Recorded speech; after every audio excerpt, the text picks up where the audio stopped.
तो हनुमान बेनीवाल ने विधानसभा के होने वाले उपचुनाव में रख दी है वो शर्त जिसे शायद कांग्रेस ना मान पाए। तो बताएंगे आपको कौन सी है वो शर्त और क्या क्या कहा बेनीवाल ने। किरोड़ीलाल मीणा को लेकर बहुत बड़ा बयान जो उन्होंने दिया, सब कुछ बताएंगे आपको डिटेल में इस वीडियो में। और इसी के साथ साथ आपको ये भी बताएंगे कि हनुमान बेनीवाल किस तरीके से बीजेपी को हराने के लिए इस गठबंधन में आने को तैयार हुए थे और अब कांग्रेस से क्यों नाराज वो चल रहे हैं। तो जानने के लिए जुड़े रहेगा आखिर तक हमारे साथ। नमस्कार, मैं हूं चेतना शर्मा। आप देखना शुरू कर चुके हैं संवाद भारत का, भारत के लिए। और इस मुद्दे पर बातचीत करने के लिए मेरे साथ मौजूद हैं हमारे editor in chief Varun Bhansali जी।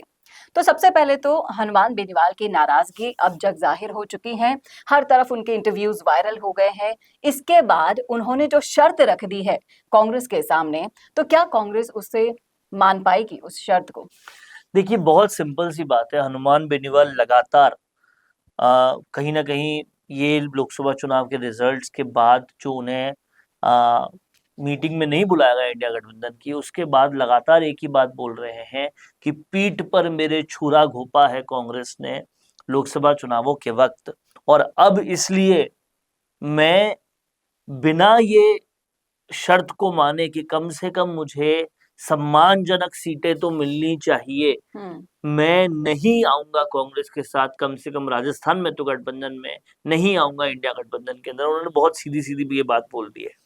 अब सियासी गलियारों में इस बात को 2 या 3 तरीकों से देखा जा रहा है। एक तरीका तो ये है कि पूरा घूम कर आ गए, पॉलिटिकल टूरिज्म करके आ गए हनुमान बेनीवाल, उनको कोई नहीं भाया, चाहे वो आम आदमी पार्टी हो, चाहे वो आजाद समाज पार्टी हो, और अब चाहे वो कांग्रेस हो, क्योंकि कांग्रेस ने उनके साथ जो बाड़मेर में किया वो उनको अंदर तक नुकसान पहुंचा गया। उसकी वजह से पूरी आरएलपी की कार्यकारिणी उन्होंने भंग कर दी, और कहीं ना कहीं वो अभी तक का जो आरएलपी बनाने का एफर्ट था हनुमान बेनीवाल का, उसको एक बहुत बड़ी चोट पहुंचा गया। तो हनुमान बेनीवाल अब कांग्रेस से भी दुखी हो चुके हैं। अब कहीं ना कहीं कांग्रेस से दुखी होकर वो ये सारे रीजंस देना चाहते हैं जनता को, इसीलिए सार्वजनिक रूप से वो इतना कुछ बोल रहे हैं कि मैं क्यों कांग्रेस से नाराज हूं, ताकि अब जब वो कांग्रेस से जाएं तो लोग उन्हें गुड़कना लोटा ना समझ लें कि ये तो जाते ही जा रहे हैं, जाते ही जा रहे हैं, किसी के साथ रुक ही नहीं रहे। लोगों को उसके पीछे की पूरी कारण पता लगे, और उसके बाद संभावना ये है, अभी भी पूरी जारी है, कि वो वापस एनडीए के साथ जा सकते हैं, क्योंकि अब कहीं ना कहीं उनको सब चीजों के लिए रीजन बहुत जरूरी है। हालांकि अभी उनके पास एनडीए में नहीं जाने का एक बड़ा रीजन ये है कि ज्योति मिर्धा और रिचपाल मिर्धा दोनों अब एनडीए में जा चुके हैं और पूरे बीजेपी में जा चुके हैं। तो इसको कैसे कोर्स करेक्ट किया जाएगा ये भी देखा जाएगा।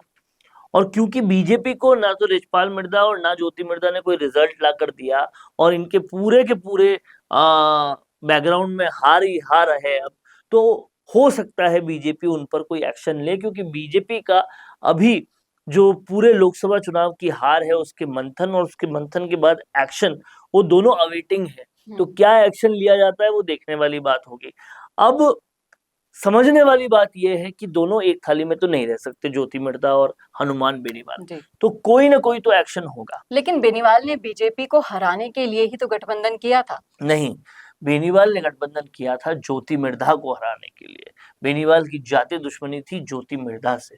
उससे पहले आपको ध्यान होगा कि हनुमान बेनीवाल ने साफ साफ एक धमकी दी थी कि किसानों का आंदोलन जो दूसरी जगह चल रहा है, राजस्थान में कोई कर सकता है तो सिर्फ मैं कर सकता हूँ।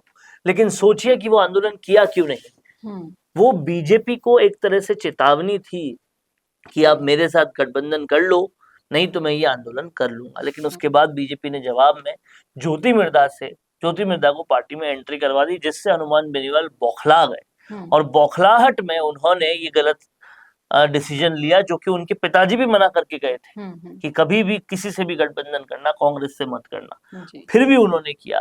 और ये बौखलाहट वाला डिसीजन अब कहीं ना कहीं उनको भी अंदर से खा रहा है। उनकी जो है कांग्रेस इज्जत कर नहीं रही है, और कहीं ना कहीं अब उस पे बड़ा फैसला होना पड़ेगा। जी, जिस तरीके से कांग्रेस ने अपनी कमेटियां बनाना शुरू कर दिया है उपचुनावों के लिए, दूसरी तरफ हनुमान बेनीवाल अकेले लड़ने का ऐलान कर चुके हैं। इसी बीच 2 सीटों पर उपचुनाव लड़ने की जो उन्होंने शर्त रख दी है, क्या कांग्रेस वो मान पाएगी? क्योंकि कांग्रेस में बैठे कुछ नेता हनुमान बेनीवाल को पसंद नहीं करते हैं, ये सभी को पता है। देखिए, चेतन डूडी एक कांग्रेस के पास बड़ा अल्टरनेटिव है, मुकेश भाकर एक बड़ा अल्टरनेटिव है खिसर के अंदर, और उसको लेकर सचिन पायलट खेमा पूरा का पूरा ये जोर लगाए हुए है कि अगर हनुमान बेनीवाल चले भी जाए तो कोई दिक्कत नहीं है, और अब हम मुकेश भाकर और चेतन डूडी जैसे फ्रेश चेहरों से लड़ सकते हैं, पूरी तरह से लड़ सकते हैं, उसमें कोई प्रॉब्लम नहीं है। और ये कहकर अगर हनुमान बेनीवाल के पास कांग्रेस उनसे दूर हो जाती है, तो आप इस बात को समझिएगा, ये हनुमान बेनीवाल के लिए भी खतरा है। क्योंकि हनुमान बेनीवाल जानते हैं कि नागौर और खिवसर की जनता को अभी तक आप पुराने दो चेहरे ही दिखा रहे थे, या तो हनुमान बेनीवाल या ज्योति मिर्धा, दोनों में से एक ही चुनाव करना था। उनको कोई नया पर्सपेक्टिव दिखाया ही नहीं। अगर मुकेश भाकर या चेतन डूडी के तौर पर कांग्रेस उन्हें एक नया चेहरा दिखाती है, तो ये भी पूरी संभावना है कि अभी तक जो नहीं हुआ वो हो जाए। और कहीं ना कहीं सचिन पायलट के खेमे को इस बात की बहुत ज्यादा कॉन्फिडेंस भी है इस बात पर, और इसीलिए ये कमेटियां जो आप देख रहे हैं वो मिल रही है। लेकिन बड़ी बात यह है कि इससे केवल बीजेपी को डर नहीं लगेगा, या कि कांग्रेस के लिए डरने की बात नहीं कि वो हनुमान बेनीवाल से अलग लड़ रहे हैं, ये हनुमान बेनीवाल के लिए भी डरने की बात है, क्योंकि हनुमान बेनीवाल एक नया कंपटीशन फेस करेंगे चेतन डूडी और मुकेश भाकर के तौर पर। अब देखना ये होगा कि क्या वो कंपटीशन फेस करने को तैयार हैं, या फिर जो हनुमान बेनीवाल को अब अपना वजूद बचाने के लिए काफी कुछ करना होगा। क्योंकि जिस तरीके से आरएलपी बिल्कुल खत्म हो गई है, वो बिल्कुल विधानसभा चुनावों को देखते हुए, उनके हाल को देखते हुए वहां से भी नदारद हो चुके हैं। सिर्फ एक सांसद की सीट अब उनकी बची है।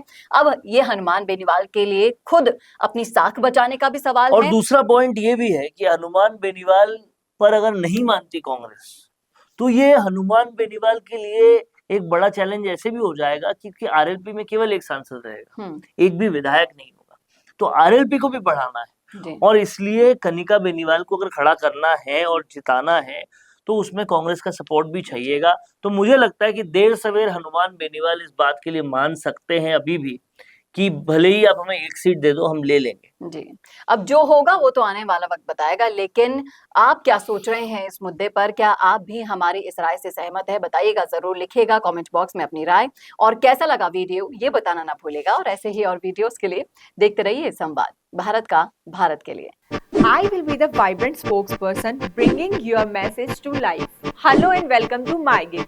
I can be your first go-to spokesperson for all kind of promotional videos, and I'm thrilled to be your voice. I can be your storyteller or your brand face that brings your message to life.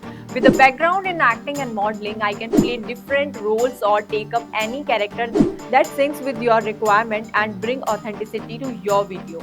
From script writing to shooting in a natural background or on green screen, from premium edits to timely delivery, I am here to help you out in everything. My video characters can connect with your audience and instantly to convey your messages effectively and to leave a lasting impression. So do not wait anymore. Order now and reach out to me on Fiverr and feel free to ask anything before ordering. Thank you.